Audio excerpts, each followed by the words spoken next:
Manalangin po tayong lahat.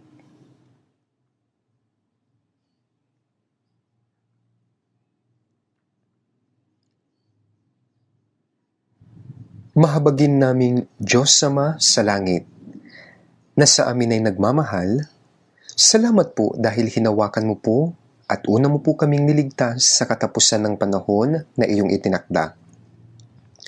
At hiniwalay mo po kaming banal mula po sa mga kasalanan ng sanlibutan at sa mga kasinungalingan. At ipinahintulot mo po na makasunod po kami sa iyo, Panginoong Diyos, at makapag-aral ng iyong salita sa iglesyang ito na iyong katawan. Kami po na pinagbuklod ng dugo ng Panginoong Hesukristo ay nagpapasalamat po sa iyo dahil ipinahintulot mo po na makaawit kami ng papuri para po sa iyong biyaya, na makapag-aral ng iyong mga salita, at salamat din po na ipinahintulot mo po na sama-sama kaming makapag-fellowship sa iyong harapan sa oras na ito. Naniniwala po kami na kasama ka po namin, Panginoon, sa sandaling ito. Kaya dalangin po namin sa iyo na bigyan mo po ng biyaya at samahan ng mga taong nakikinig ng sermon online sa kani-kanilang bahay at sa ibang mga lugar. At kung mayroon mang may sakit, dalangin po namin na pagalingin mo po ang kanilang kalusugan. At sa mga sinusubok o di kaya'y nanghihina, pakiusap din po, Panginoon, kahabagan mo po sila upang walang sinuman ang matisod. At sa lahat ng mga brothers at sisters sa mga iglesia dito sa Korea at sa iba't ibang panig ng mundo, sila po na nag-iingat ng kanilang pananampalataya at sumusunod sa salita ng Panginoon habang ikinakalat ang Ebanghelyo, dalangin po namin na sasamahan mo po sila lagi at isa sa katuparan ang kapangyarihan ng salita, karunungan at ng Espiritu Santo sa mga huling araw. Dalangin din po namin, Panginoon, na kayo po, Panginoon, na nagbibigay sa amin ng mga salitang kinakailangan at nagtuturo sa amin ng daan, ay ihahayag iyon sa amin sa mga oras na ito upang kami mas matuto ng salita ng Panginoon at magbibigay ito sa amin ng karunungan na malaman ng iyong salita, Panginoong Diyos, at mas bibigyan ng tapang at biyaya na mabuhay para sa iyong kalooban at kaluwalhatian, Panginoong Diyos. Sa oras na ito, nagtitiwala lamang kami sa kapangyarihan ng Espiritu Santo. Ito po ang aming dalangin sa pangalan ng Panginoong Hesus na aming tagapagligtas. Amen. Buksan po natin sa Mateo chapter 5.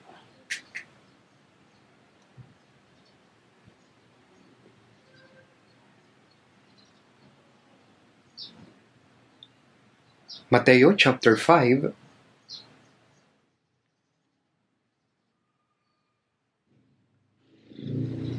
verse 8 hanggang verse 9.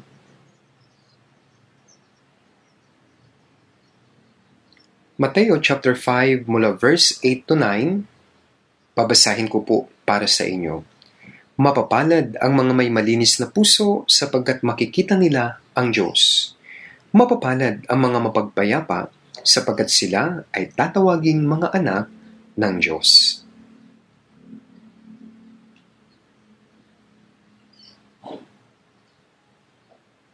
Tuwing Lord's Day po ng umaga, ipinapangaral ko po sa inyo ang tungkol sa mga mapapalad na binanggit ng Panginoon dito po sa Matthew chapter 5. May mahalagang mga salita sa chapter na ito at medyo nag-aalala po ako kung maipapangaral ko po sa inyo ang mga ito ng detalyado.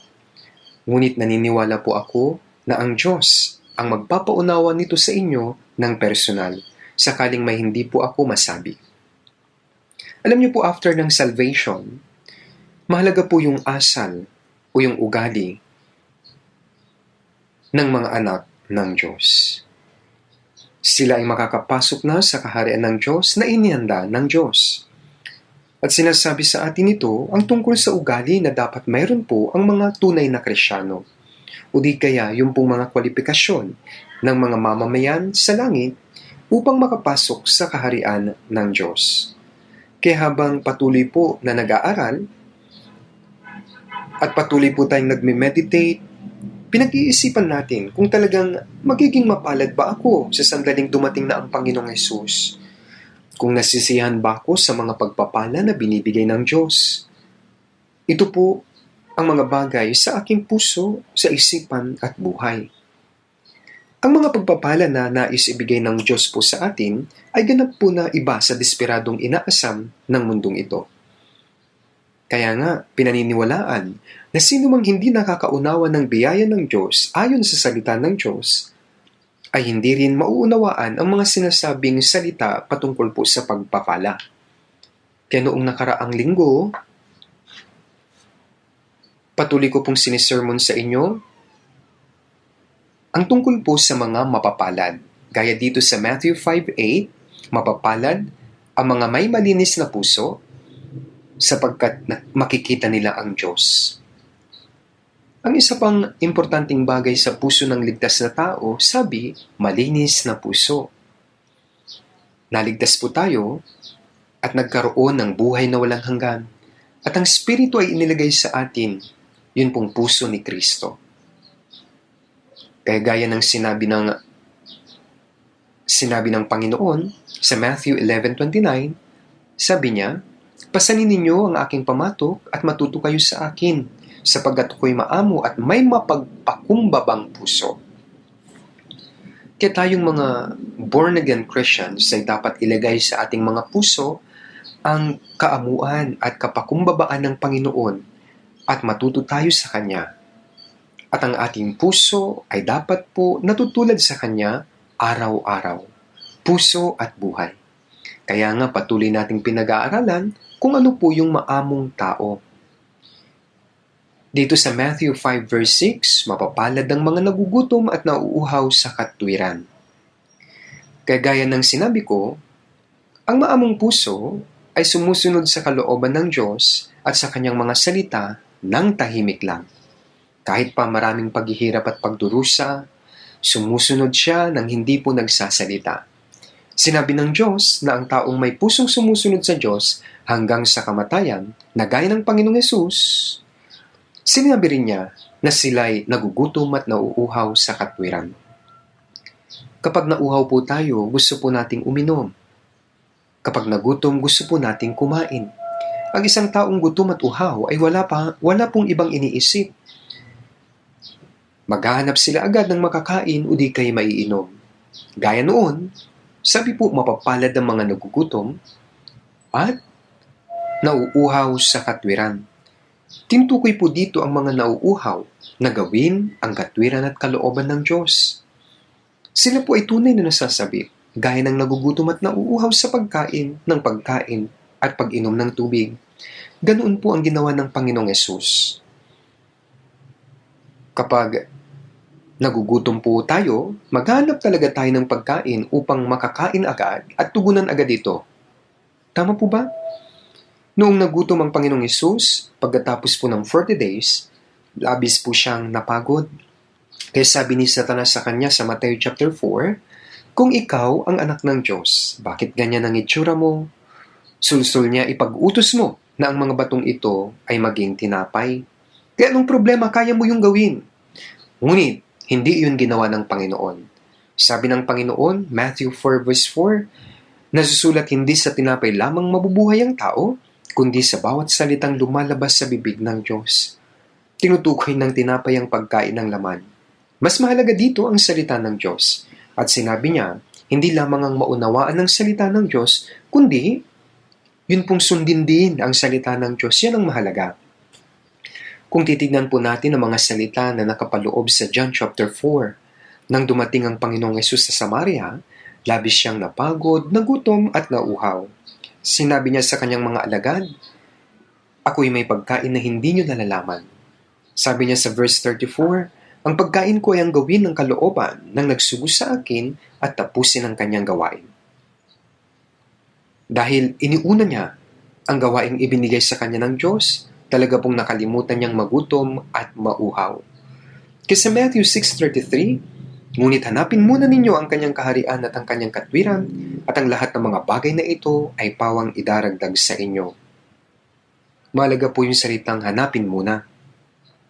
Kahit pagkatapos kumain at mabusog, ang mga tao sa sanlibutan ito ay mas humahanap pa ng mas marami.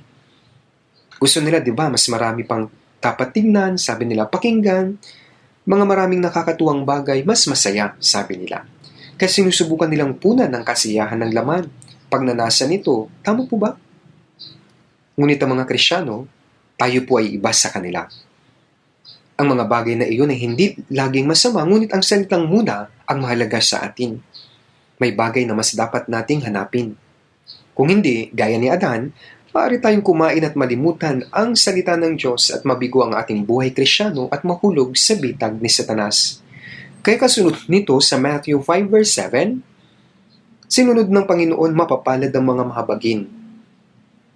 Tayong mga taong tumanggap ng habag, ang pagbibigay ng habag sa makasalanan na nakatadhanang mawasak ay gaya po ng sinabi ni Isaiah sa chapter 40 verse 1 and 2. Sabi niya, inyong aliwin ang aking bayan na ang kanyang pakikitigma ay tapos na ang kanyang kasamaan ay pinatawad sapagkat siya'y tumanggap sa kamay ng Panginoon ng ibayong bahagi para sa lahat niyang kasalanan.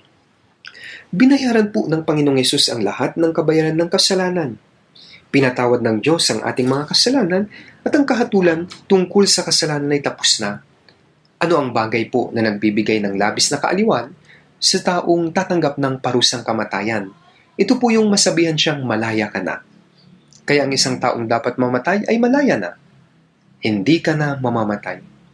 Ano po ang higit na nagbibigay aliw? Kapag napagtanto po natin habang nakikinig tayo ng salita ng Diyos na pinatawad na pala ng Diyos ang ating mga kasalanan at niligtas na ang ating mga espiritu. Kung gayon, hindi na natin makakalimutan ang araw na iyon. Ito po yung pinaka nagbigay aliw sa atin. Kaya pagkatapos maligtas, ang isang pusong nagbibigay ng habag sa ibang tao, ang maawing mga brothers at sisters na nahahabag sa mga kapatiran, silang mahihina at dumaraan sa paghihirap, siya na nagbibigay ng habag sa mga dukhang espiritu na hindi paligtas, ang pusong yan ay binigay sa kanya ng Diyos. Kaya nga sa Matthew chapter 6 verse 12, at patawarin mo kami sa aming mga utang, gaya rin naman na nagpapatawag kami sa mga may utang sa amin. Gaya ng talatang ito, dahil mga tao tayong patuloy na nangangailangan ng habag ng Diyos, kailangan din nating patawarin ang mga nakakagawa ng pagkakamali. Kung wala akong pusong nagpapatawad at humihingi lang ako ng tawad sa Diyos dahil sa kasalanan, hindi po ito katanggap-tanggap. Kaya ibig sabihin ng mga taong maawain ay, ang taong tumanggap ng awa mula sa Diyos ay dapat ding maging maawain sa ibang tao. Santiago 2:13, sapagkat ang paghuhukom ay walang awa sa mga hindi nagpakita ng awa. Ang awa ay nagtatagumpay laban sa paghuhukom. Minsan po narinig ko po mula sa ibang mga tao tungkol po sa isang taong paulit-ulit na nakikinig ng Lord's Day Sermon dito po sa Seoul Central Church sa pamamagitan po ng internet. Siya po ay nakikinig uli hanggang sa ika-4 na beses. Madalas kong marinig po ito mula po sa iba. Paulit-ulit po siyang nakikinig. Gaya po ng kung paanong tinutunaw ng baka ang pagkain sa pamamagitan ng pagnguya. Tama po. Sinasabi na ang baka po ay may 4 na tiyan. Kaya nga, malakas sila kahit na po damo at dayami lang ang kinakain. Bakit? Dahil patuloy po silang ngumunguya. Anong ibig sabihin nito? Ito po yung patuloy na pagbubulay-bulay sa salita ng Diyos buong araw o di kaya sa gabi. Sabi ng Biblia na ang mga hayop na hindi ngumunguya ay hindi malinis. Ang iba'y nakikinig ng mga salita at pagkatapos lunok ka agad, kaya nakakalimutan agad kung ano ang mga iyon. Hindi nilang nginunguya, kung gayon wala itong pakinabang sa kanila. At ang mga may malinis na puso, napaksa ng nakaraang sermon po natin,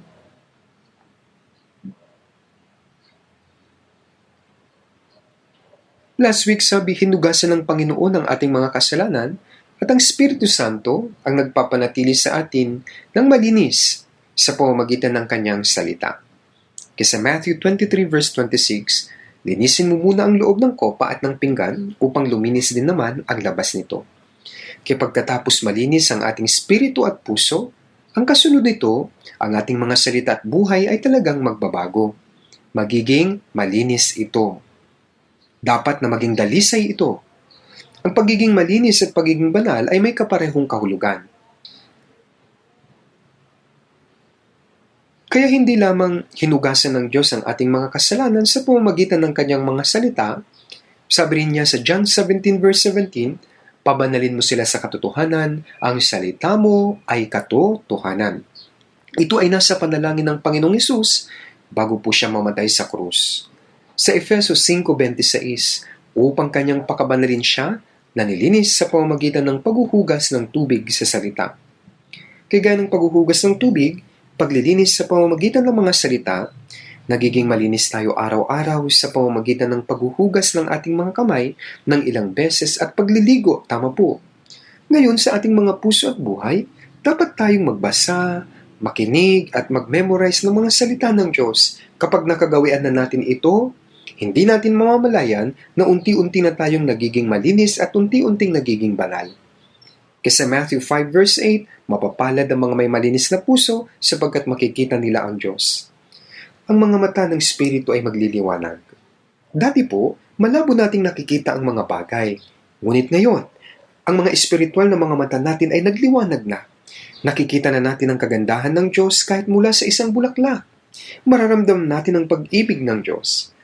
Kapag tinignan natin ang isang ibon, ramdam natin ang karunungan ng Diyos. Sa pamamagitan ng pagtingin sa mga hindi mabilang na mga bituin doon po sa langit, natural po tayong yumuyukod sa kapangyarihan at kadakalaan ng Diyos. Naunawaan natin ang pag-ibig ng Diyos sa pamamagitan ng Biblia at natututunan natin ang tungkol sa mga espiritual na lihim. Kaya sa awit 119 verse 18, buksan mo ang aking mga mata upang makita ko ang kahangahangang mga bagay sa kautusan mo. Kaya habang nabubuhay tayo sa mundong ito, sa pamamagitan ng mga matang ito, hindi natin makikita ang Diyos pero magpapakita ang Diyos sa atin sa iba't ibang mga pamamaraan. Sa pamamagitan ng pagkakaroon ng malinis na puso, ang mga mata na nakatingin sa Diyos ay magliliwanag. Kung marumi ang puso, ang mata ay isang kaluluwa. Nang isang kaluluwa ay madilim. Kung gayon, kahit nakikinig siya ng mga salita, hindi niya maunawaan at kahit may paningin ay hindi makakakita. Kaya sabi ng Panginoong Hesus sa Marcos 4:12, upang kung sa pagtingin ay hindi sila makakita at sa pakikinig ay hindi sila makaunawa.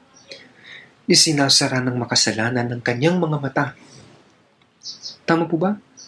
At ang kasunod ngayong araw na nilalaman ng sermon po na mapapakinggan natin ngayon ay tungkol po sa mga mapagpayapa. Napakahalaga po ng talatang ito dito sa Matthew 5 verse 9. Sabi, mapapalad ang mga mapagpayapa sapagkat sila ay tatawaging mga anak ng Diyos.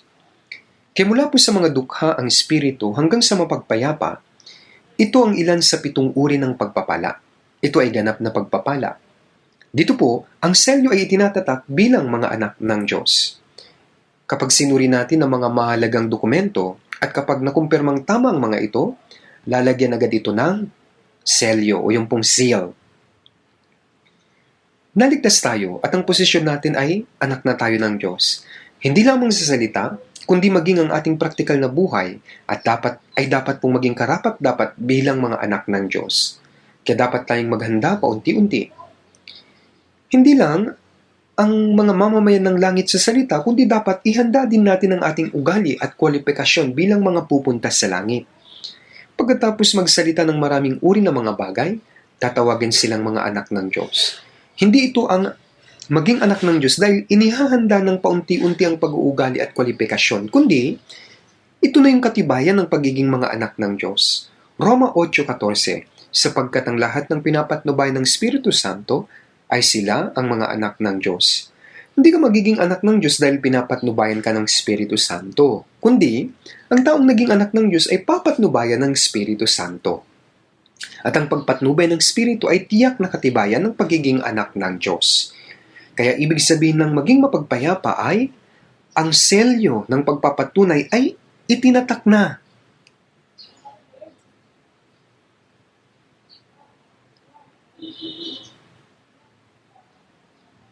Napakahalaga po nito, kaya dapat nating pag-isipan kaunti ang salitang mapagpayapa. Mapagpayapa, peacemaker. Ibig sabihin ng kapayapaan ay pakikipagkasundo. Ang kapayapaan ay kapahingahan. Gaano kabuti kapag ang pamilya ay payapa? Yung lipunan payapa. Ang bansa ay payapa at hindi magulo. Kanina po, kinanta po ng ating choir, yung mga sisters, sabi po sa kanta, "Peace, peace, coming down from heaven." Ang kapayapaan ng aking puso. Ang kabaliktaran po ng kapayapaan ay kaguluhan, labanan, ano pa po, mga pag-aaway, digmaan, yan po ang kabaliktaran. Tama po? Ang mga kaguluhan at labanay, ito po ay nagsimula noong si Adan, na ninuno ng mga tao ay sumuway. At pagkatapos silang palayasin mula sa Garden of Eden, siya po ay nagkaroon ng mga anak noong lumabas sila sa Garden of Eden. At alam natin yung anak, pinatay ni Cain si Abel. Mula po sa panahong iyon, nagsimula na po talaga ang labanan. Kaya sa kasaysayan ng mga tao, ang kaguluhan, labanan at digmaan ay nagpapatuloy. Ito po ang resulta dahil sa paglisan ng tao sa Diyos at naging masama sila. Ito ang resulta ng lahat ng mga kasalanan dahil nagrebelde ang mga tao sa Diyos. Lumaban sila sa Diyos at nabihag ng kasinungalingan at mamamatay tao, walang iba kundi si Satanas.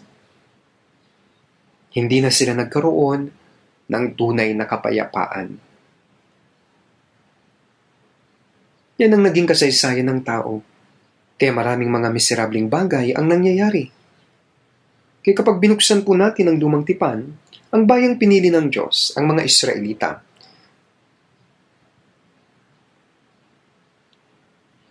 nung sila po ay sumuway sa salita ng Diyos, nung sila po ay nagtaksil sa Diyos, nilabag nila ang kautusan, pagkatapos sumamba sila sa mga Diyos-Diyosan, kaya tinanggal ng Diyos ang mga pagpapala na nais niyang ibigay at hindi sila nagkaroon ng kapayapaan.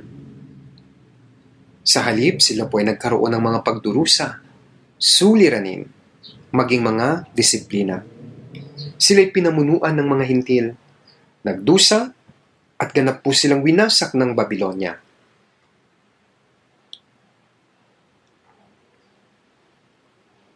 Sinamahan ng Diyos ang kanilang mga kalaban.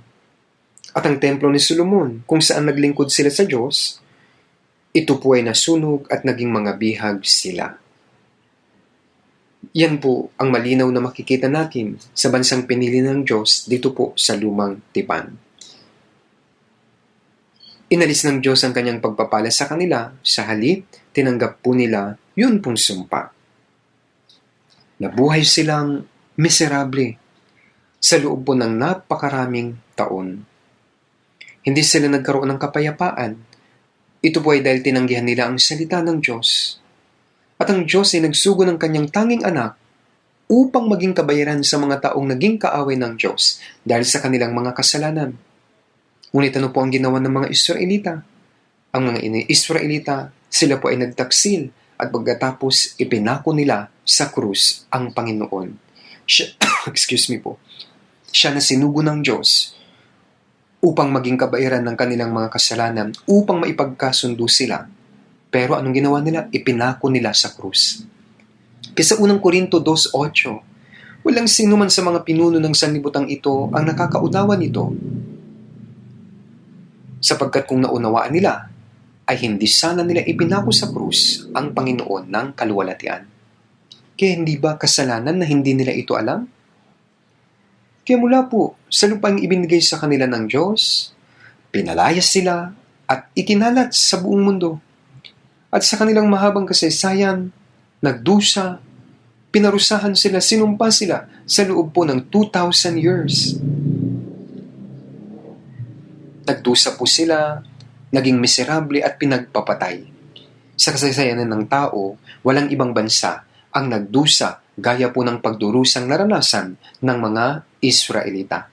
Ito po ay dahil sinuway ng mga Israelita ang salita ng Diyos at nagtaksil sila sa biyaya ng Diyos. At gaya po ng alam ninyo, si Hitler ng Germany ay sinimulan ng digmaang pandaigdig upang sakupin ang buong mundo. Marami pong mga tao ang namatay dahil sa digmaan. At ano ang ginawa niya? Nagpakamatay siya. Sinakop niya at inangkin ng ibang mga bansa at pinatay ang maraming tao. Kaya't namatay siya ng miserable nang walang kapayapaan. Katulad po niya ang taong masama na tuluyang mabubuwan.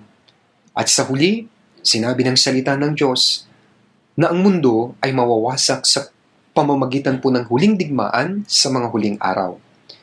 Alam nyo, at alam kong alam na alam nyo po ang bagay na ito. Ilang libong tao ang namatay sa una at pangalawang digmaan.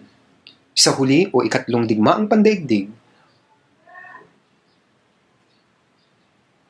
sa digmaang ito, walang matatalo at wala rin pong mananalo. Sapagkat ang Diyos ang hahatol sa masasamang tao sa huling araw. Gaya ng sabi sa Revelation chapter 16, nakasulat na po doon ang Armageddon. Sa Ezekiel chapter 38, magaganap ang digmaan sa gitnang silangan. Sa Zacarias chapter 14, uusbong ang digmaan mula sa Jerusalem hanggang sa gitnang silangan. May mga usapin tungkol sa digmaan na ang buong mundo po ay talagang mawawasak. Sa huli, ang kasaysayan ng tao ay magwawakas. Abala ang mga tao sa paggawa ng pandaigdigang kapayapaan sa pamamagitan ng pagtataguyod ng UN ng tinatawag na UN Peace Organization. Ngunit wala itong silbi. Paano tayo magkakaroon ng tunay na kapayapaan kung hindi tayo magkakaroon ng kapayapaan sa Diyos? Kaya syempre, nagnanais tayo ng pandaigdigang kapayapaan. Ngunit mayroon bang tunay na kapayapaan? Kaya dapat nating malaman na walang tunay na kapayapaan sa mundong ito. Sa mundong ating tinitirhan kung saan puno ng pandaraya, walang tunay na kapayapaan para po sa lahat. Ito po ay dahil wala silang kapayapaan sa Diyos. At habang nabubuhay sa mundong ito, dinaraya ng mga tao ang isa't isa sa pagkabalisa, pagtatalo-talo at kawalan ng kasiyahan. At pagkatapos po ang mga tao, sila po ay mahuhulog sa impyerno pagkatapos ng kamatayan, kung saan sila magdurusa magpakailanman. Kaya doon ay hindi sila maaaring magpahinga araw man o gabi. Ang impyerno, ang lugar kung saan walang kapayapaan magpakailanman.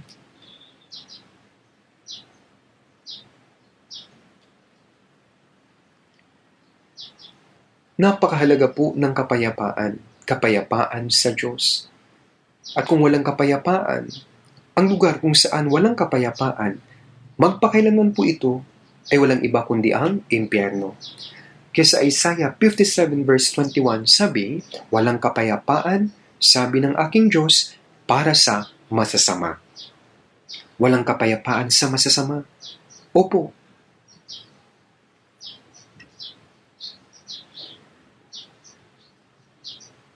Ang mga tao, pinapaunlad po nila ang agham, sining, kultura at mga libangan. Ngunit, may tunay bang kapayapaan doon? Bakit patuloy na sumasama at nagiging mabangis ang mga tao?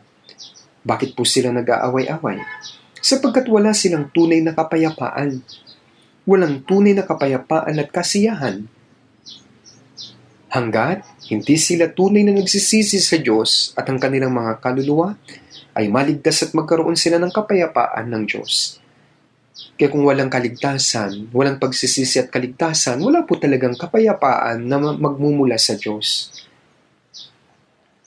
Subalit nais ng Diyos na magbigay ng tunay na kapayapaan sa kaluluwa at puso ng bawat isa. Ang problema, ayaw po ng mga tao na bumalik sa Diyos. Sa halip kinakalaban nila ang Diyos. Ngayon tanong, maaari bang kalabanin ng tao ang Diyos at siya ang manalo? Imposible po ito. Halimbawa po, may mga milyong sundalo ang nasa norte. Subalit sa kabilang banda sa Hilaga, mayroon lamang 10,000 tropang militar at sila'y mawawasak. Kaya nga, ano ang gagawin nila?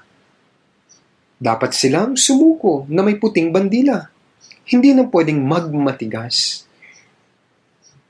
Sasabihin ng malakas na hukbo, kung kalalabanin niyo kami, mamamatay kayong lahat. Hindi namin nais na kayo ay patayin. Kaya, sumuko na kayo. Itaas niyo na ang inyong puting bandila. Pagkatapos ay maaari na kayong mabuhay ng may kapayapaan. Kaya ano po ang gagawin ng mahina? Dapat silang sumuko. Paano kung nais pa rin nilang dumaban? Ang mga tao ay parang ganito. Ayaw nilang sumuko sa harapan ng Diyos. Dapat lumapit sila sa Diyos na may puting bandila at sumuko. Ang hindi pagsisisi sa Diyos ay ibig sabihin na ang mga tao mismo ay naging mga kaaway ng Diyos at kumakalaban sa Diyos hanggang sa huli. Sabi sa Biblia, sa Awit 7, verse 12 to 13, kung hindi magsisisi ang tao, ihahasa ng Diyos ang tabok nito, kanyang inihanda at iniumang ang kanyang palaso. Nakamamatay ng mga sandata ang kanyang inihanda, kanyang pinapagniningas ang kanyang mga pana. Ito po ay isang nakakakilabot na salita. Itinala po ito 3,000 years ago. Sabi ng Diyos, kung hindi magsisisi ang tao, ihahasa ng Diyos ang tabak nito. Kung gagamitin ng Diyos ang kanyang tabak, hindi na makakatakas ang tao.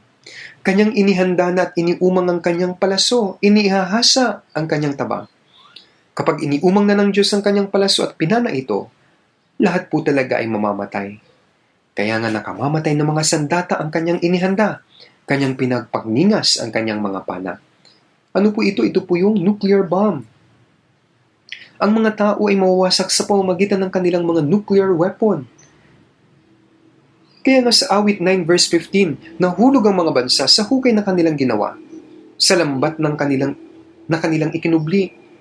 Sarili nilang mga paa ang nahuli. Ito po ay apoy, ito po yung missile, palaso. Sa Isaiah 50 verse 11, sabi po, narito kayong lahat na nagpapaningas ng apoy na nagsisindi ng mga sulo. Lumakad kayo sa liyab ng inyong apoy at sa gitna ng mga sulo na inyong sinindihan. Ito ang makakamit ninyo sa aking kamay, kayo'y hihiga sa pagpapahirap. Kaya ang huling paghuhukom sa mundong ito ay matatanggap ng mga hindi nagsisisi. Sila po na hanggang sa huli ay hindi nagsisi. Kung namatay sila ng hindi nagsisisi sa Diyos hanggang sa huli, sila po talaga ay hahatulan sa pamamagitan ng pukot ng Diyos at mahuhulog po sila sa walang hanggang impyerno. Kaya kung ang sino man sa mga tao ang nakarinig ng salitang ito at hindi pa na isa sa katuparan ng tunay na kapayapaan sa Diyos, dapat muna siyang makipagkasundo sa Diyos. Naparito po ang Panginoong Hesus upang pakipagkasunduin ang mga naging kaaway at mga taong nalayo sa Diyos. Sila po ay gustong ipagkasundo ng Panginoong Hesus sa Diyos. Sa Lucas 2 verse 14, nang gabing iyon na nagpakita ang mga anghel at umawit ng papuri sa mga pastol na nagbabantay ng tupa sa kapatagan sa Bethlehem, sa Luke 2 verse 14 sabi po nila, luwalhati sa Diyos sa kataasan at sa lupa'y kapayapaan sa mga taong kinalulugdan niya.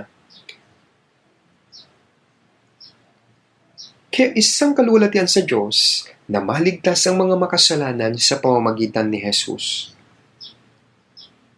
Kapag may kaligtasan, may kapayapaan, at mayroon ng tunay na kapayapaan doon sa mga naligtas, sa mga nalulugod na kasama ang Diyos. Kasabi ang kapayapaan sa Diyos. Naparito ang Panginoong Hesus, ulitin ko, upang papagkasunduin ng mga naging kaaway ng Diyos dahil sa kanilang mga kasalanan. Kaya nga, sa 1 John chapter 4 verse 10 sabi po, kundi siya ang umibig sa atin at sinugo ang kanyang anak na pantubos sa ating mga kasalanan. Ano ang pantubos? Ito po ang pakikipagkasundo sa Diyos at sa mga naging kaaway ng Diyos. Inibig ng Diyos sa mga makasalanan. Inibig ng Diyos sa mga makasalanan, ngunit hindi iniibig ng Diyos ang kasalanan. Hinahatulan ng Diyos sa mga makasalanan. Ang Diyos ay matuwid. Upang maipagkasundo ang tao sa Diyos, dapat ay wala siyang kasalanan. Kaya nga, isinugo ng Diyos ang Panginoong Hesus, ang tanging anak, na walang kasalanan. Sa sanlibutang ito sinugo niya sa anyo ng tao. Si Jesus ang naging handog na pantubos sa pagitan ng Diyos at ng tao. Kaya siya po ay namatay sa krus. Kaya isinugo ng Diyos si Jesus sa sanlibutang ito bilang isang handog na pantubos. Kaya sa 1 John chapter 2 verse 2, siya ang kabayaran para sa ating mga kasalanan at hindi lamang para sa atin kundi para din sa kasalanan ng buong sanlibutan. Si Jesus ang naging pantubos upang ipagkasundo ang Diyos at ang tao na naging kaaway ng Diyos. Ang handog pang kasalanan ay ang pakikipagkasundo sa pagitan ng Diyos at ang mga makasalanan. Si Jesus ang naging pantubos hindi lamang para sa ating mga kasalanan, hindi lamang sa ating mga nananampalataya, kundi maging sa kasalanan ng buong sanlibutan. Si Jesus ang naging tagapamagitan, siya po ang ginamit upang ipagkasundo tayong mga makasalanan sa Diyos. Kaya sa Roma 3:25, na siyang inialay ng Diyos bilang handog na pantubos sa pamamagitan ng kanyang dugo na mabisa sa pamamagitan ng pananampalataya. Ito ay kanyang ginawa upang maipakita ang pagiging matuwid ng Diyos, na siyang inialay ng Diyos bilang handog na pantubos sa pamamagitan ng kanyang dugo na mabisa sa pamamagitan ng pananampalataya. Kaya ang pakikipagkasundo ay nanggagaling sa pananampalataya. Yan po ang pakikipagkasundo. Kaya pag naniniwala, nanampalataya tayo, doon nangyayari ang pakikipagkasundo. Ngayon tingnan natin sa Colossians chapter 1.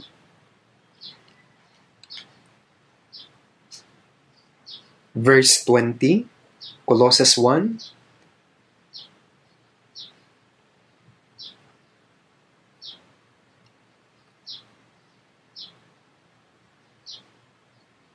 Colossians chapter 1 verse 20 hanggang verse 22, babasahin ko po.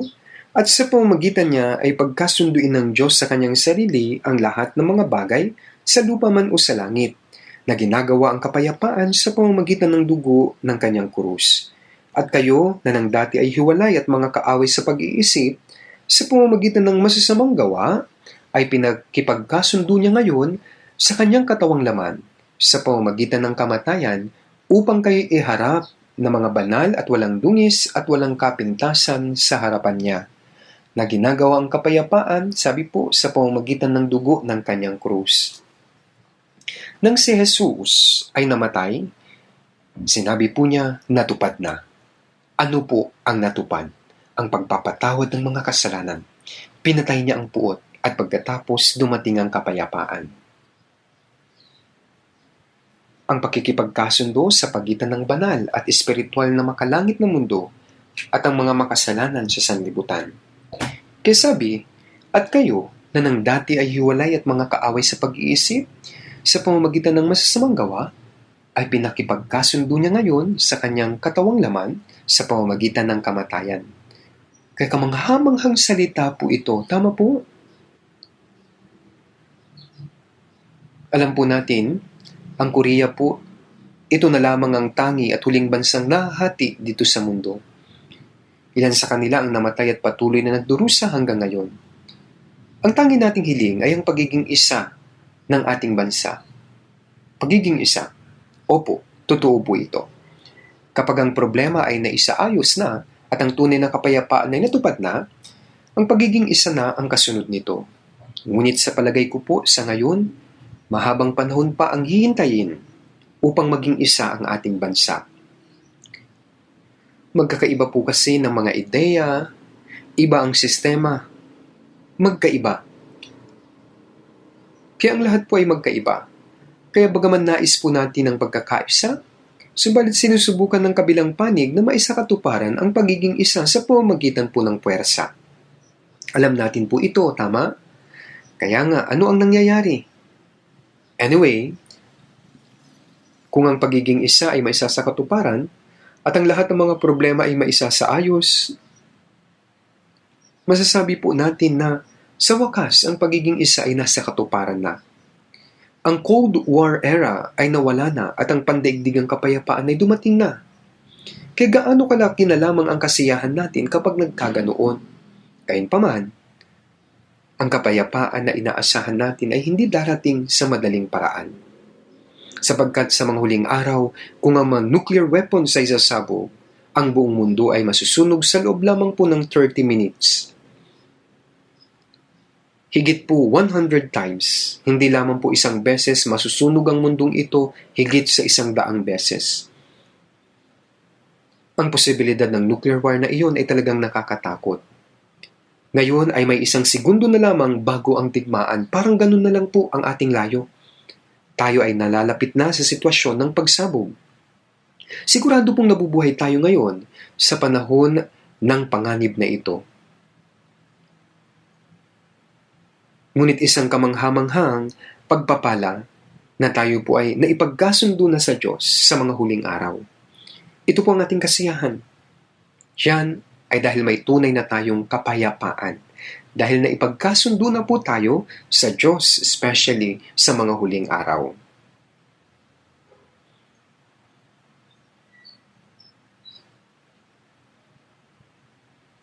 Ngayon tignan din po natin sa Romans chapter 5, sa verse 1.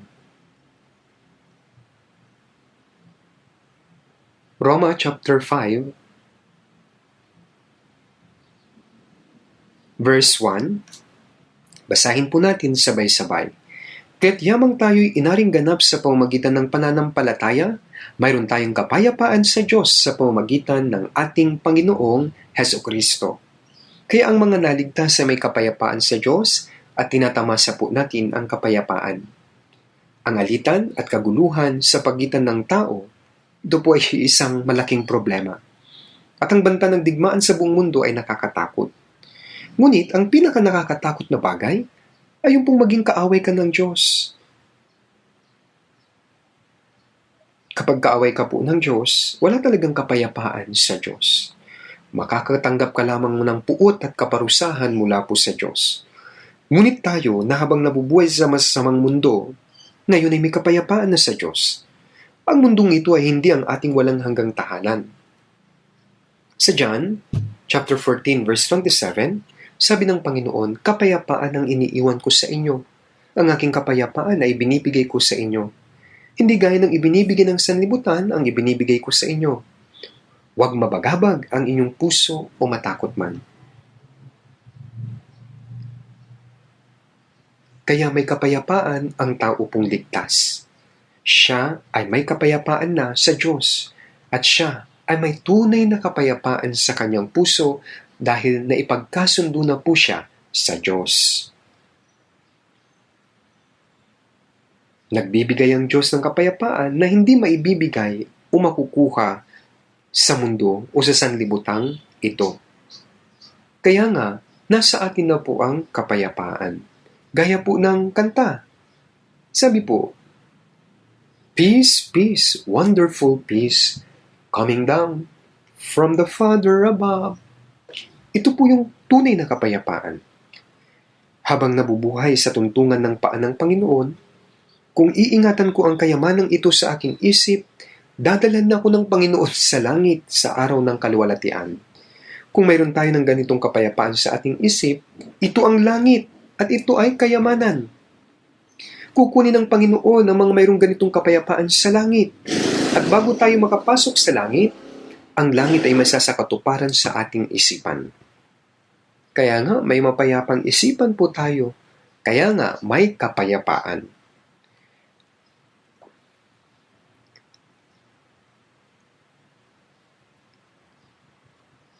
At ang mayroon pong mga kapayapaan sa Diyos, ay dapat po na maging mapagpayapa tulad po ng sinabi ng Panginoong Hesus. Tayo po dapat ay mga mapagpayapa. Mapagpayapa. Kapag tinignan po natin, yun pong linya ng krus mula pahalang, paitaas hanggang pababa, ito po ang kapayapaan sa pagitan natin at ng Diyos. Ang linya ng krus mula po sa kaliwa hanggang kanan ay tumutukoy sa kapayapaan sa pagitan ng tao, sa pagitan ng mga ligtas. Ang ibig sabihin ng mapagpayapa ay ang pagliligtas sa maraming kaluluwa upang sila rin naman po ay magkaroon ng kapayapaan sa Diyos. Ang mga may kapayapaan sa Diyos ay dapat na maging mapagpayapa. Kapag ipinapahayag natin ang Ebanghelyo at naligtas ang kaluluwa, ang mga makasalanan na mga kaaway ng Diyos, sila po ay makakabalik at maipagkakasundo sa Diyos. Kaya ang Ebanghelyo, ito po ay Ebanghelyo ng kapayapaan. Kaya malinaw po, sabi po sa Gawa 10:36, sabi,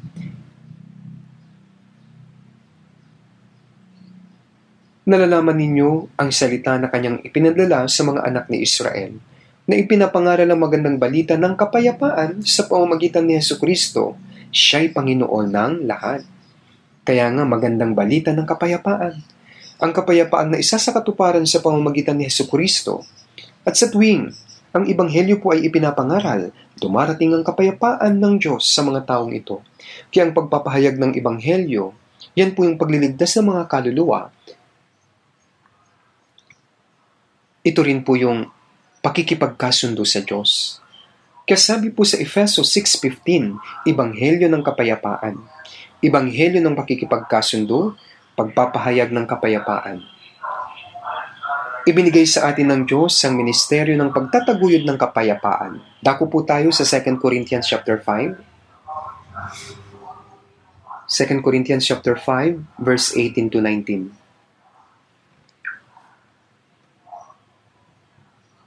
2 Corinthians chapter 5, mula verse 18 hanggang 19. Ikalawang Korinto 5, versikulo 18 hanggang 19. Lahat ng ito ay mula sa Diyos na tayo pinagkasundo niya sa kanyang sarili sa pamamagitan ni Kristo at ibinigay niya sa amin ang ministeryo ng pakikipagkasundo. Sa makatuwid, kay Kristo ay pinagkasundo ng Diyos ang sanlibutan at ang kanyang sarili na hindi ibinibilang sa kanila ang kanilang mga kasalanan at ipinagkatiwala sa amin ang salita ng pakikipagkasundo. Sinasabi ng talatang ito na tayo po ay pinagkasundo niya. Pinagkasundo niya tayo sa kanyang sarili sa pamamagitan ni Kristo. Kaya naipagkasundo tayo sa Diyos sa pamamagitan ni Kristo at ibinigay na ngayon sa atin ng ministeryo ng pakikipagkasundo. Sabi, ministeryo ng pakikipagkasundo. Kaya ang mga kaaway ng Diyos ay walang alam tungkol sa pakikipagkasundo sa Diyos.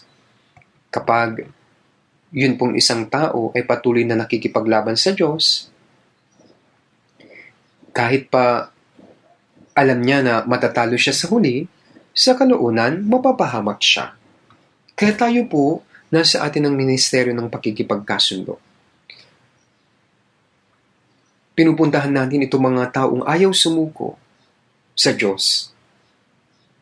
Kapag sila po ay magpapatuloy sa kanilang pakikipagtalo sa Diyos, sa huli, talaga pong mapapahamak po sila. Kaya sa Isaiah 1:18, pumarito kayo ngayon at tayo mga tuwiran sa isa't isa, sabi ng Panginoon. Bagaman ang inyong mga kasalanan ay tulad ng matingkad na pula, ang mga ito'y magiging mapuputi na parang nyebe. Bagaman ito'y mapulang-mapula, ang mga ito'y magiging parang balahibo ng tupa. Kaya sabi, pumarito kayo ngayon, kayong mga makasalanan. Napatawad ko na ang lahat niyong mga kasalanan. Hindi ko na kayo pagbabayarin pa. Nilinis ko na ang lahat ng mga kasalanan na tulad ng matingkad na pula, ito ay naging nyebe. Ang mga kasalanan niyo ay magiging parang balahibo ng tupa. Isaiah 44 verse 22, aking pinawi na parang ulap ang mga pagsuway mo, at ang iyong mga kasalanan na gaya ng ambon, manumbalik ka sa akin sapagkat ikaw ay tinubos ko. Manumbalik ka sa akin. Ngunit hindi sila bumalik. Ang dahilan kung bakit napapahamak ang mga tao ay hindi dahil sa kanilang mga kasalanan. Naging kaaway sila ng Diyos, hindi dahil sa kanilang mga kasalanan. Ito po ay dahil hindi sila nagsisisi, ayaw nilang bumalik sa Diyos. Kaya nga dapat po nating ipaalam ito sa kanila na nalutas na ang problema nyo sa Diyos. Manumbalik na lamang kayo. Magpasakop kayo sa Kanya. Huwag na kayong makipagmatigasan pa sa Diyos. Makipagkasundo na kayo. Kaya ibinigay ng Diyos sa atin ang ministeryo ng pakikipagkasundo. Ang ministeryong ito ay hindi ibinigay sa ilang espesyal na pastor lamang. Ito ang utos ng Panginoon na lahat ng mga Kristiyano ay maging may ministeryo ng pakikipagkasundo. Ano ang trabaho mo? Alam niyo po ang kwentong ito. Sabi niya, ako ay isang evangelist. Taga-ayos ako ng sirang sapatos sa kalsada, ngunit ako, on the other hand, ay isang evangelist. Matapang po niyang sinabi. Siya po ay isang sikat. Totoo po, nakita ko po ang kwentong ito sa isang aklat na naisulat. Bagaman siya po ay taga-ayos ng sapatos, sabi niya ang kanyang tunay na trabaho ay evangelist. Kaya mga kapatid, anuman ang ating ikinabubuhay, gaya ng negosyo, kayo man ay nasa office work, nagtitinda, lahat ng mga ito ay sideline na trabaho lamang. Ang atin po talagang pinakatrabaho ay ang pagiging evangelist, mangangaral. Ang iba sa atin ay nakatuon sa evangelism. Ang tawag natin sa kanila ay full-time preacher. Ang iba sa atin ay tumutulong sa evangelism. Kung may oras ako, nakikiasa ako sa evangelism. Nagtatrabaho ko para kumita ng pera para sa evangelism. Kaya nagninegosyo tayo para sa evangelism. Nagsasaka tayo upang kumita ng pera para sa evangelism. Wala na po iba kayong layunin, wala nang iba. Ngayon, nagtatrabaho lang po ba kayo para sa sarili at pamilya? Hindi po yan ang tunay na layunin ng buhay. Kaya, ibinigay niya sa amin ang ministeryo ng pakikipagkasundo. Sa makatuwid kay Kristo ay ipinagkasundo ng Diyos ang sanlibutan at ang kanyang sarili na hindi lamang ibinibilang sa kanila ang kanilang mga kasalanan. Nasa atin ang ministeryo ng pakikipagkasundo, ito po ang dapat natin gawin sa ating buhay. Sabi, hindi ibinibilang sa atin ng Diyos ang ating mga kasalanan, kundi sa kanyang tanging anak na si Jesus. At ipinagkatiwala sa atin ngayon ang salita ng pakikipagkasundo. Ang salitang pakikipagkasundo ay tumutukoy po sa Ebanghelyo. Kapag nakinig ang isang tao sa Ebanghelyo, maaari siyang maipagkasundo sa Diyos. Ngayon,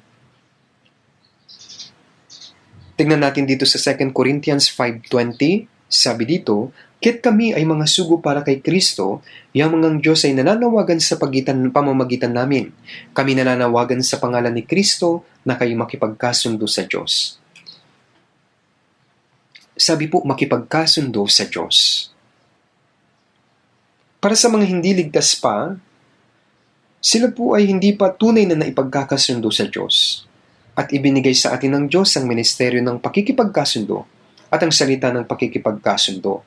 Kaya dapat nating tuparin ang ministeryong ito sa mga salitang ito.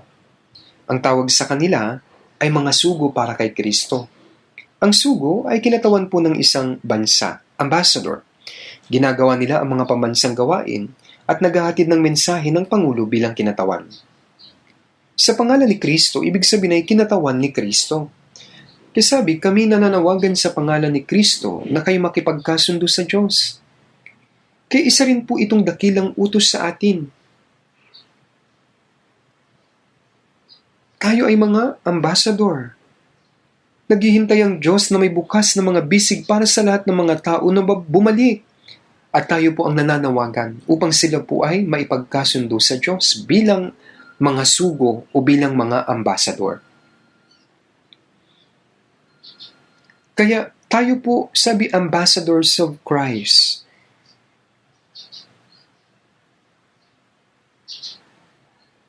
Sa pamamagitan ni Kristo, sinasabi natin na ang Diyos ay naghihintay sa kanila na bumalik na sila sa Diyos.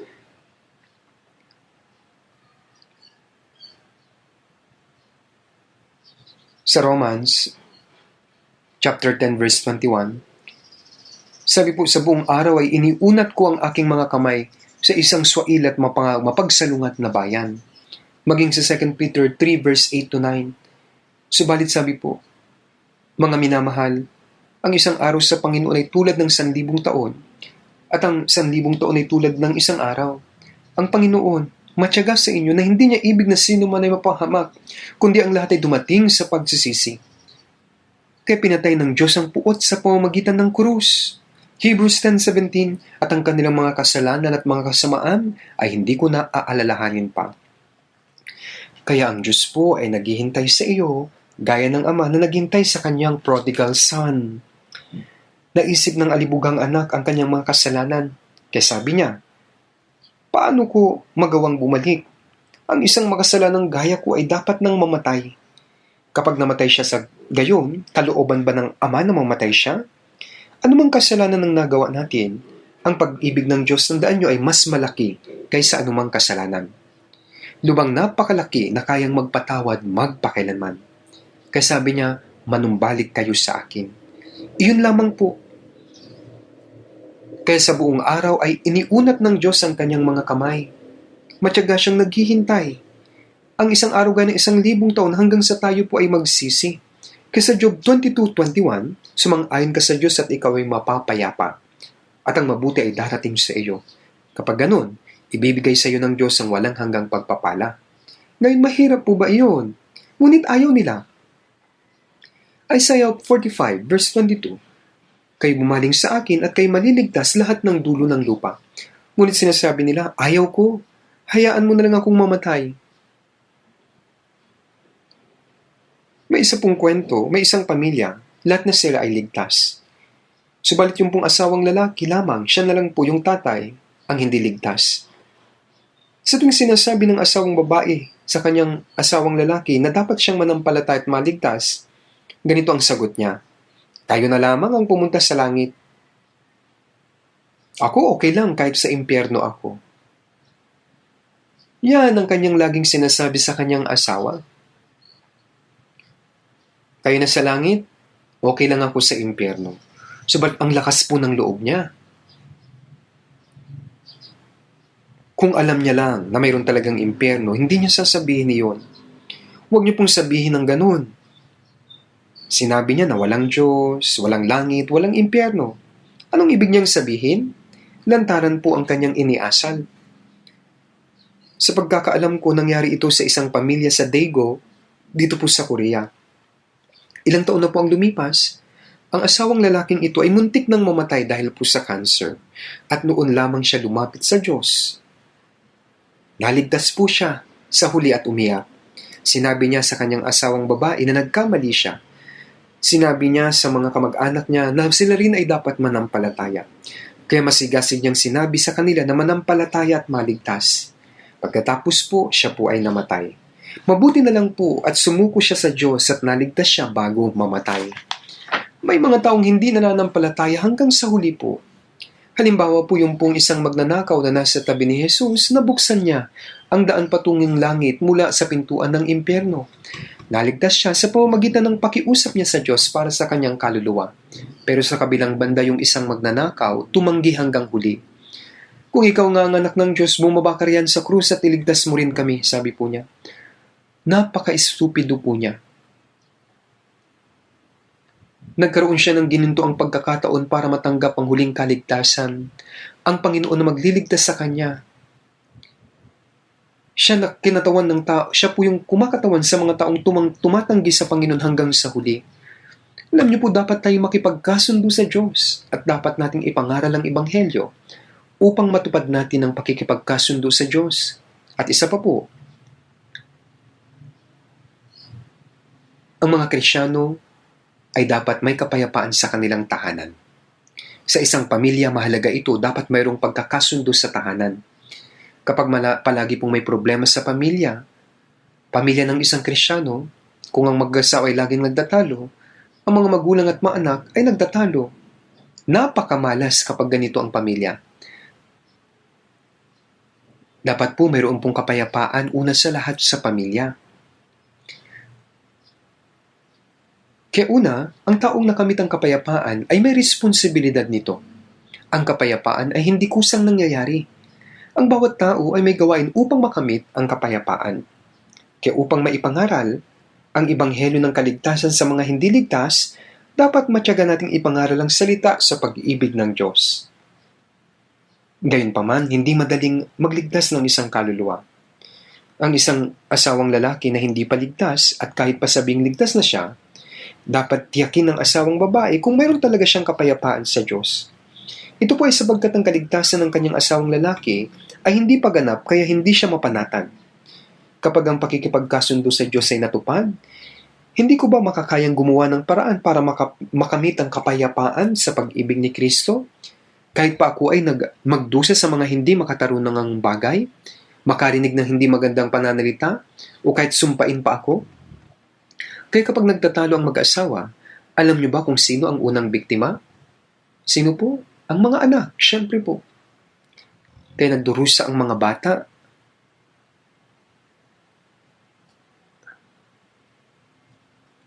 May pagdurusa, may malalim na sugat sa bata, o sa bandang huli ang mga bata ay magiging gaya rin po ng kanilang mga magulang dahil sa masamang impluensya ng kanilang mga magulang. Kaya sino po ang nagiging biktima kung nagtatalo ang mga magulang? Walang iba po kundi ang mga anak. Kaya may mga anak na nagsasabing, hindi na ako mag-aasawa dahil nakikita ko ang aking nanay at tatay na palagi lang nag-aaway. Kaya sabi niya, ayaw ko na ng ganun. Sa katunayan po, narinig ko po ito. At dahil po sa masamang impluensya ng kanilang mga magulang, ang kanilang mga anak ay nagiging bayolente. At ganun na po sila lumaki. Kagaya po ng kasalanan ni Adan na naipasa sa kanyang mga inapo, hindi ko lang po alam kung ang DNA ng pagiging marahas ng mga magulang ay naipapasa sa mga anak. Anyway, hindi po pwedeng maging ganon. Ang pamilya po ay isang maliit na church. Una, kailangan munang magkaroon ng kapayapaan sa pamilya. Mayroon pong kasabihan na ang lahat ay magiging maayos kung ang pamilya ay nagkakaisa. Paano kung ang inyong tahanan ay hindi komportable? Isang araw bago pumunta ang isang lalaki sa kanyang trabaho, sa umaga ay nagkaroon ng pakikipag-away sa kanyang asawa. Siya po talaga inis na isinis at habang siya po ay papunta sa kanyang trabaho, nakita po niya ang nakaupong aso sa gilid ng kalsada. Dahil sa inis po niya, sinipa po niya yung pong aso. Kaya napaungol po yung aso. Pagkatapos kinagat ng aso ang sakong ng isang taong tumatawid. Dito na ngayon nagsimula ang mas malaking problema. Bilang resulta, ang isang maliit na insidente ay naging isang malaking digmaan. Kaya kailangan na makamit po yung kapayapaan. Kaya una, tandaan po natin na ang kapayapaan sa pamilya ay kailangang makamit. Kahit na kayo ay nakatira sa isang magandang tahanan, kahit mayroong maayos na kapaligiran at maraming pagkain, hindi po ibig sabihin noon na marami na kayo na maaari na kayong magkaroon ng kapayapaan.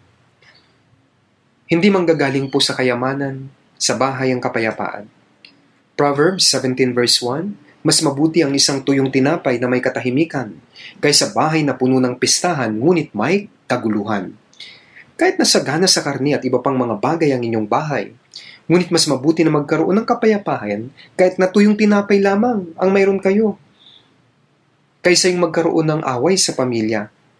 Proverbs 21 verse 9, mas mabuting tumira sa isang sulok ng bubungan kaysa sa isang bahay na kasama ang isang babaeng palaaway. Mahirap po ganun. Babaeng palaaway. Ganito po ang sinasabi ng Diyos. Kaya ang di pagkakaunawaan ay nagdadala ng matinding sakit sa puso. Kaya nitong pumatay ng tao dahil sa sakit. Kung hindi natin papansinin ang mga taong nagpapahirap sa atin dito sa sanlibutan at iisipin lamang si Jesus na siyang piraso ng tinapay ng buhay para sa atin, maaari na po talaga tayong makontento kay Jesus lamang at magagawang makipagkasundo kay Jesus. Sabi, Jesus my Lord, are you in my heart? I am satisfied with the Lord alone, sabi po. Kahit na ako ay mahirap lamang, ako ay maligaya dahil sa Panginoon. Wala akong anumang reklamo. Para sa kapayapaan ng pamilya, magpatawad po tayo sa isa't isa.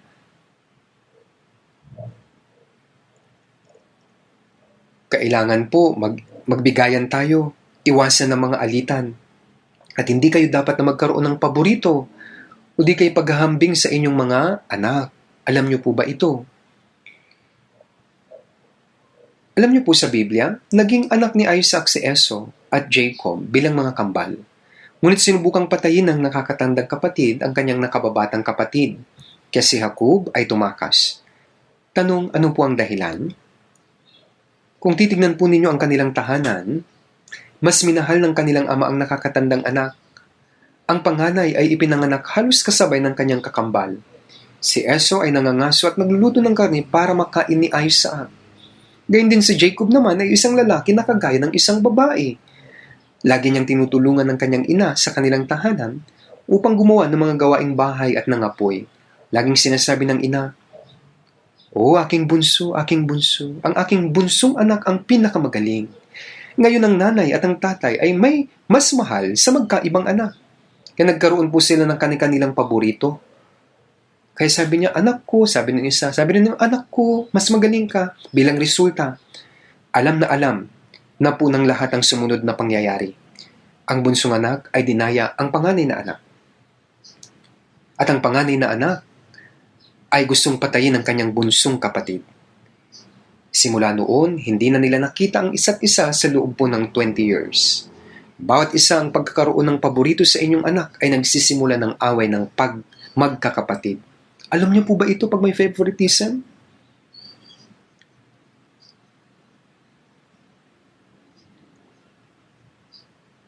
At dahil ang church kung saan nagkakatipon-tipon ng mga born-again Christians, ang kapayapaan ay dapat din pong makamit. Kapayapaan.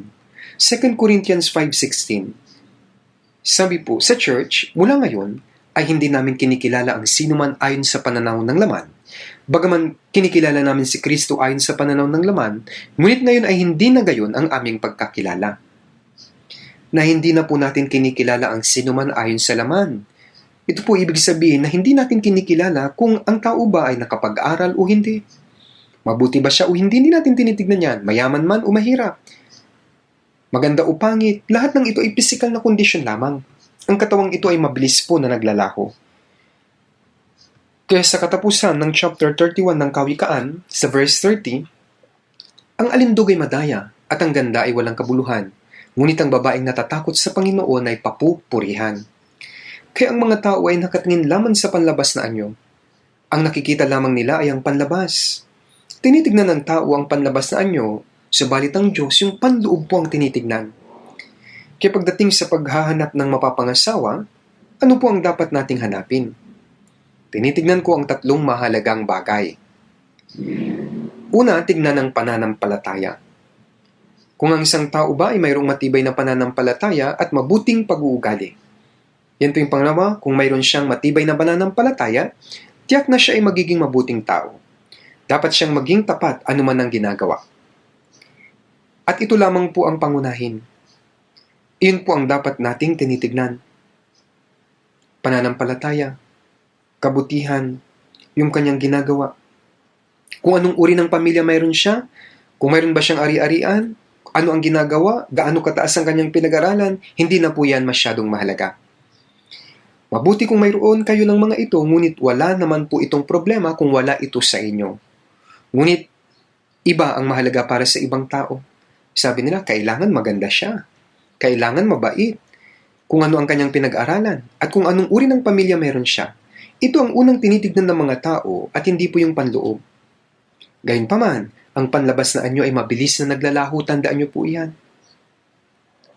Kalaunan sasabihin niyo, ang ganda ay hindi lahat-lahat, mas mabuti pala yung pag-uugali. Kaya may ganitong awitin. Gusto ko po ng awitin ito, ang pagkakaroon ng mabuting puso ay mahalaga, sabi po. Gayun din po sa mga lalaki. Ngunit maraming tao, kinikilala ang ibang tao ayon po sa kanilang laman. Ganito rin ang kanilang ginagawa kahit sa church. Ang paghuhusga sa iba ayon sa laman ay hindi pinapahintulutan po sa loob ng church. Kaya sabi po, bagaman kinikilala namin si Kristo ayon sa pananaw ng laman, kung kinikilala natin si Kristo ayon sa kanyang laman, siya po ay anak ng isang karpintero. Siya po ay anak ng mahirap na pamilya. Hindi siya nakapag-aral, wala po siyang magandang trabaho. Dala-dala po niya ang kanyang mga dukha at mga hindi nakapag-aral na mga alagad, mga mangingisda at magsasaka lamang. Kaya po siya ay hinamak ng mga Hudyo. Isaiah 53 verse 2, siya'y walang anyo o kagandahan man na dapat nating pagmasdan siya. Kung iguguhit po natin ang larawan ng mukha ni Jesus, gagawin natin siyang napakagwapo. Subalit hindi po ganun. Para sa akin, si Apostol Pablo po ay isang dakilang tao, pero ang kanyang panlabas na anyo ay hindi po maganda. Sa palagay ko, mayroon po siyang sakit sa kanyang katawan. Gaya ng sabi niya sa Galatia 4:14, sabi niya, "Bagaman ang aking kalagayan ay naging isang pagsubok sa inyo, hindi ninyo ako hinamak o kinasuklaman." Ayon sa kanyang laman ay wala siya sa magandang kondisyon. Humahatol lang ba tayo base sa kanilang laman? Kaya nga, kung ang sino man ay na kay Kristo, siya'y bagong nilalang. Ang mga lumang bagay lumipas na, tignan ninyo, ang lahat ay naging bago. Kaya ang isa ay naging bagong nilalang sa panloob na pagkatao. Ang katangian ay mahalaga. Kaya kapag magpapakasal, ang isa sa kanila ay unang tumingin sa panlabas na itsura at ganda. Kapag yun ang inuna nyo, kadalasan mabibigo po siya. Kaya huwag tayong tumingin sa mga gayong bagay. Siyempre, hindi natin maaaring isawalang bahala ang ilang bagay, ngunit hindi maaari na ito ang una nating tignan. Ano't ano pa man, dapat ay walang sinumang banal ang humusga sa iba, sa pamamagitan lamang ng panlabas na anyo.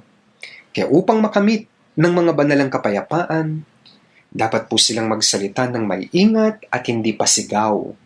Huwag pagalit, huwag maging matigas ang ulo, dahil kung hindi, magkakaroon po talaga ng pagtatalo. Kapag ganoon, sila ay mag-aaway-away sa halip na magkaroon ng kapayapaan. May paglalaban gaya ng pagtatalo. Sa likod ng mga pagtatalong ito, naroon si Satanas.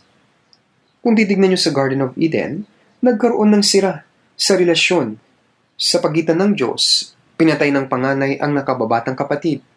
Sa likod ng lahat ng mga kaguluhang ito, lahat ng digmaan sa sanlibutan, naroon sino po? Si Satanas. Kaya sa Isaiah 14 verse 12, "Ano't nahulog ka mula sa langit, o talas sa umaga?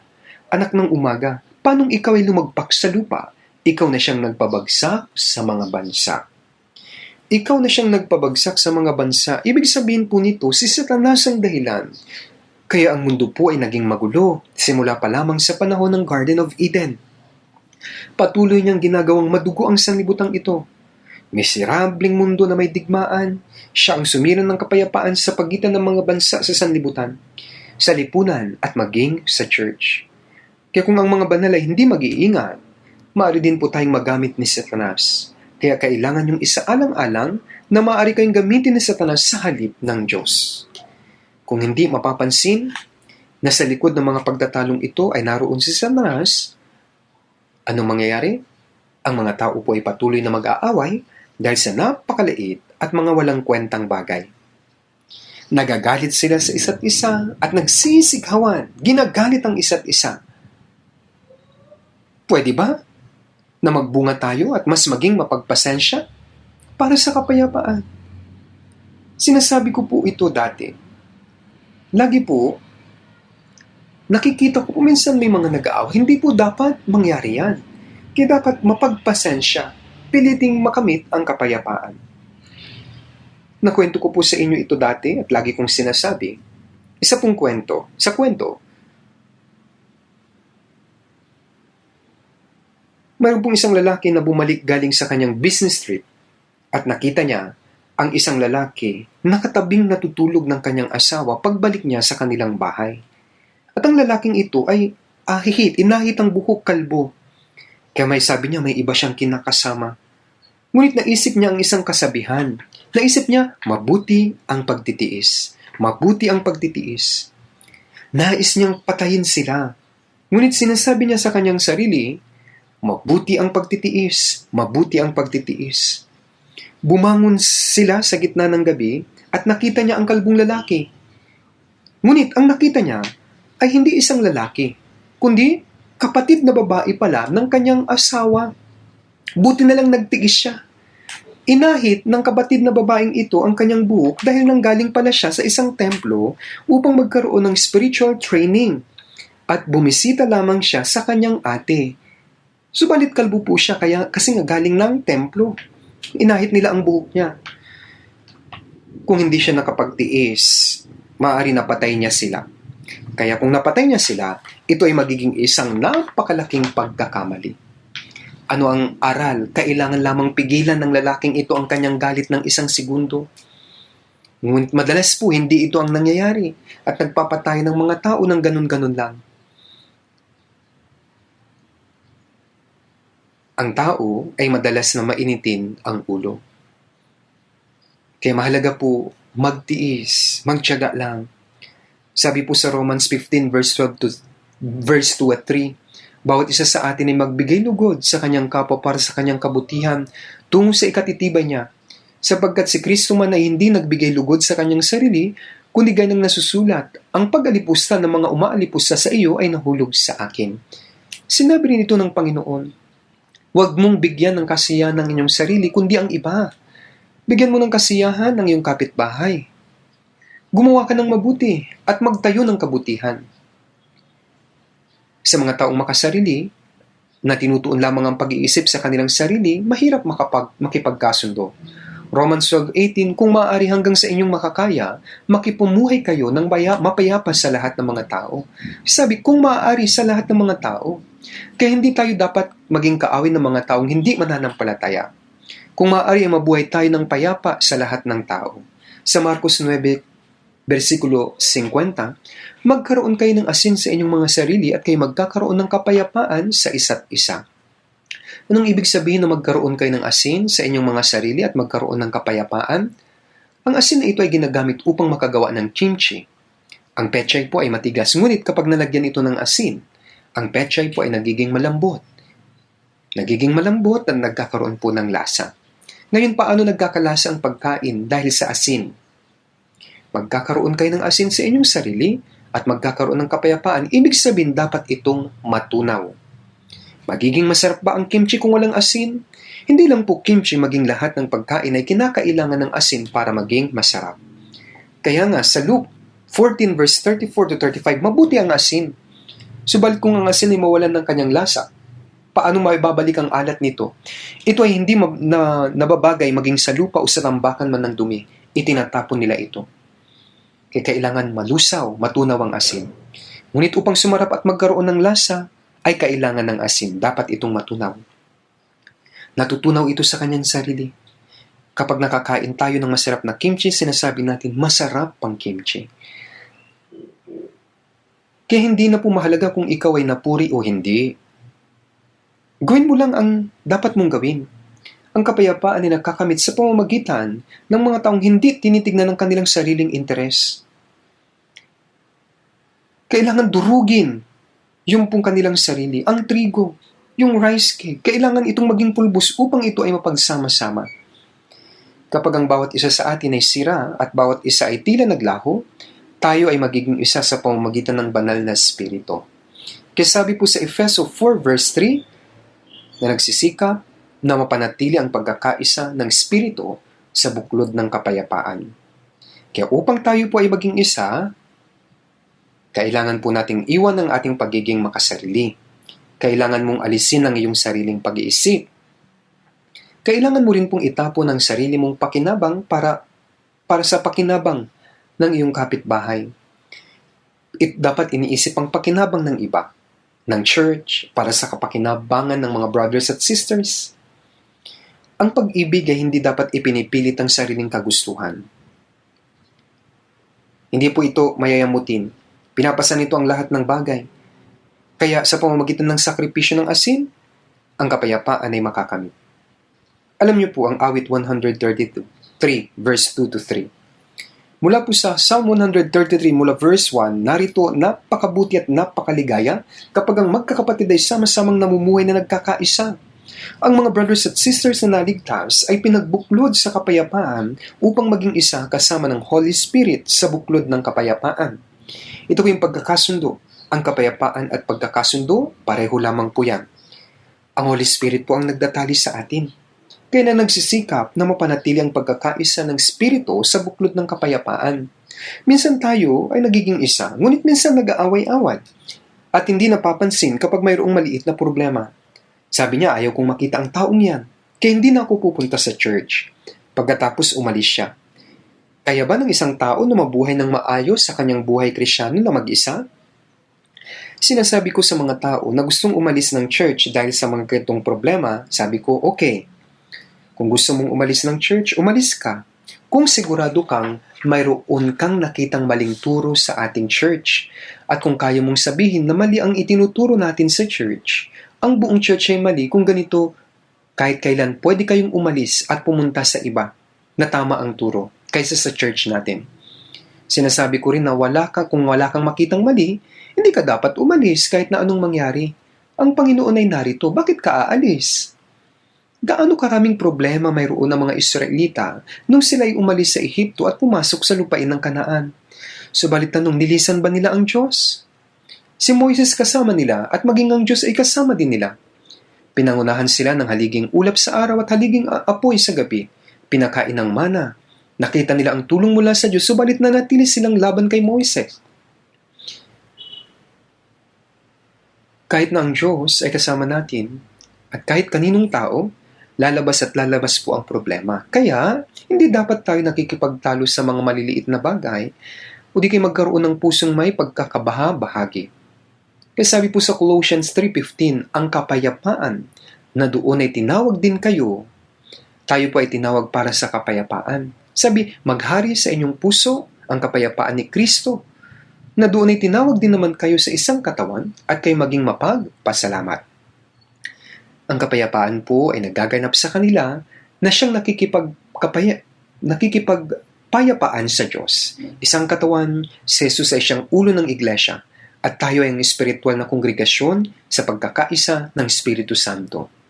Dapat po nating laging isipin na tayo ay kabilang doon at dapat po tayong manatili sa kapayapaan po ng Panginoon. Kaya mapapalad ang mga mapagpayapa sapagkat sila ay tatawaging mga anak ng Diyos. Pinag-iisipan ko po kung paano ang salitang ito ay nailagay ng may tatak ng anak ng Diyos. Alam niyo po, tayo po ay naligtas sa pamamagitan ng pananampalataya. Naging mga anak ng Diyos at naging mga tagapagmanang papasok sa kaharian ng Diyos at marapat po na magkaroon tayo ng katangian bilang anak sa ating buhay. Ang Diyos po ay mapagpayapa. Inialay po niya si Jesus bilang handog pangkasalanan upang makagawa ng kapayapaan. At sa pamamagitan ng paniniwala sa katotohanan ito, tayo po ay nagkaroon ng kapayapaan sa Diyos. At hindi po natin hinahanap ang pag-ibig ng Diyos para sa ating sariling kapakanan, kundi para sa kapakanan ng iba. Dapat po nating hanapin ang kapayapaan at maging mapagpayapa sa pamamagitan ng pagsasakripisyo ng ating mga sarili. Kaya sapagkat, kung paanong ibinabangon ng Ama ang mga patay at sila'y binubuhay, gayon din naman binubuhay ng anak ang sinumang nais niya. Gaya ng aking Ama na isang katuparan ng kapayapaan, namatay si Jesus para maisakatuparan ng kapayapaang iyon. Subalit ano ang dapat nating gawin upang maisakatuparan ng kapayapaan? Mamuhay ng ayon sa ating kagustuhan, yun ba? Katigasan ng ulo? Komportable? Walang pakialam kung ano man ang mangyari sa church? Hindi po niyo dapat gawin ito. Hindi po maisasakatuparan ng kapayapaan nang walang tulong ang iba. Dapat po nating ibaba ang ating sarili. Maging mapagpakumbaba. Isipin na mas mabuti ang iba kaysa sa iyo. Sikapin na laging nasa kapayapaan sa pag-ibig ng Panginoon na nagbigay ng kanyang sarili. Pagkatapos ang church na siyang naging katawan ni Kristo, sabi, narito, napakabuti at napakaligaya kapag ang magkakapatid ay sama-samang namumuhay na nagkakaisa. Ito ay gaya ng mahalagang langis sa ulo na tumutulo sa balbas ni Aaron, tumutulo sa laylayan ng kanyang damit. Binanggit po yung mahalagang langis sa ulo ni Aaron. Si Aaron po, yung balbas, sabi po, siya po ay punong pari. Tumutulo sa balbas ni Aaron. Tumutulo sa laylayan ng kanyang damit. Mula ulo po hanggang sa balbas, hanggang sa laylayan ng kanyang damit.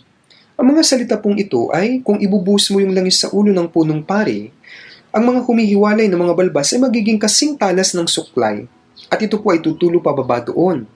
Ang dibdib ng pinakapunong pari ay napapalumitian ng plaka kung saan ang mga pangalan ng 12 lipi ay nakaukit.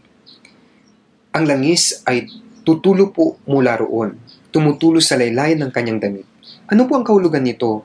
Ang langis ay tutulo po. Ang langis po ang Espiritu Santo mula sa ulo ng Panginoon ang siyang magbubuklod sa atin. ang langis na dumadaloy pababa sa church. Kaya nga nagsisikap na mapanatili ang pagkakaisa ng Espiritu Santo sa buklod ng kapayapaan. Kaya dapat po nating panatilihin ang pagkakaisa. Ang pagkakaisa sa kamatayan ni Kristo sa krus. Hindi dapat masira ang ating pagkakaisa kapayapaan. Dapat po natin itong ingatang mabuti. Ang pag-iingat po ng pagkakaisa ay patunay po na tayo ay mga anak ng Diyos.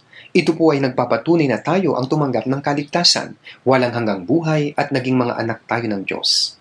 Ito po ang patunay na tayo ay mayroong mabuting relasyon sa Diyos na siyang kailangan upang magkaroon tayo ng maayos na buhay Kristyano. 1 John chapter 3 verse 14. Nalalaman nating tayo dumaan na mula sa kamatayan patungo sa buhay, sapagkat iniibig natin ang isa't isa. Ang hindi umiibig ay nananatili sa kamatayan. Kaya paano natin malalaman na tayo ay dumaan na mula po sa kamatayan patungo sa buhay? Simple lang po. Kung iniibig po natin ang isa't isa, tama po. Kung ang pag-ibig po ay nasira, hindi lamang po ito lilikha ng paghihiwalay, kung hindi, ito ay magdudulot din ng pag-aaway. Hindi po dapat ganito. Kaya sabi po sa 1 Corinthians 1 verse 9, ang Diyos ay tapat na sa pamamagitan niya itinawag kayo tungo sa pagkikisama ng kanyang anak, si Jesucristo na ating Panginoon. Niligtas po niya tayo. At dahil po kay Kristo Jesus tayo po ay mayroon ng pakikisama sa Diyos at sa isa't isa. Tapat po siya na sa pamamagitan niya tinawag kayo tungo sa pakikisama. 1 John 1:3, tunay ang ating pakikisama ay sa Ama at sa kanyang anak na si Jesucristo. Hindi po ito basta pakikisama sa pagitan ng tao. Kailangan po nating ingatan ang pakikisamang ito. Sa pamilya din po, para maingatan ng kapayapaan, dapat po nating maintindihan ng isa't isa. Ginagabayan ng isa't isa. At dapat magsakripisyo po tayo para sa isa't isa. Kung wala pong pagsisikap gaya nito, imposible pong maingatan ng kapayapaan. Ganyan po dapat sa church. Kapag tayo ay nangangaral ng Ebanghelyo, nakakaranas na ng iba't ibang uri ng problema. 1 Peter 2:23. Nang siya'y alipustahin, hindi siya gumanti. Nang siya'y magdusa, hindi siya nagbanta. Kahit anuman po ang mangyari, kung pag-iisipan natin ang tungkol sa Panginoon at pagtitiisan ng mga ito, sabi po ng Diyos na ito po ay maganda sa paningin ng Diyos. Kaya sa Efeso 4:13, hanggang makarating tayong lahat sa pagkakaisa ng pananampalataya at sa ganap na pagkakilala sa anak ng Diyos hanggang maging taong may sapat na gulang. Tayo po dapat maging matiisin. Kaya nga po, dapat lahat po tayo ay maging Kristiyanong may gustong gulang at maging sakdal ng higit at higit pa. Ito po ay upang makuha natin ang imahe ni Kristo at mabuo ang espiritual na pagkatao na papasok sa kaharian ng Diyos.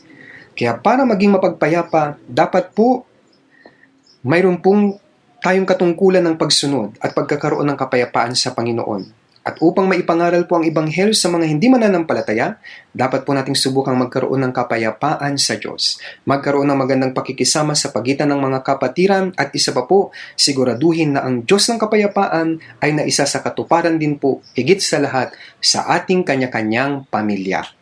Ganyan po ang kapayapaan. Sa church, sa pamilya, lahat. Siguraduhin may kapayapaan tayo na isa sa katuparan sa Diyos at sa pamilya. Manalangin na po tayong lahat. Ama naming Diyos na mahabagin, maraming salamat po sa pagliligtas niyo po sa amin na mga umiwan at lumayo sa inyo dahil sa aming mga masasamang gawa at ginawa po ninyong maisakatuparan ng kapayapaan sa pagitan namin at ng Diyos. Marami pa rin pong kaawa-awang mga kaluluwa ang hindi pa po ligtas. Silang mga naging kaaway ng Diyos dahil po sa hindi nila pagsampalataya. Pakiusap, hayaan po ninyong maihayag namin ang Ebanghelyo sa mga kawawang kaluluwa na huhukuman upang sila rin po ay maligtas at magkaroon ng kapayapaan sa Diyos. Pakiusap, hayaan po ninyo na maisakatuparan ng kapayapaan ng Diyos sa aming pamilya. Gawin po ninyong mahalin ng mga kapatiran ng isa't isa at sa pamamagitan ng salita ng Diyos, huwag sana nilang hanapin ang mga bagay na pansarili, kundi ang mga bagay na makapagbibigay ng kaligayahan at magsasakatuparan ng kapayapaan sa natitira po naming buhay. Hayaan po ninyo sanang magabayan at pamunuan kami ng salita ng Panginoon at ng pag-ibig ng Panginoon upang magampanan po namin ang mapayapang posisyon ipinagkatiwala niyo po sa amin. Nawa, makamit po namin at maisagawa ang ministeryo ng pakikipagkasundo.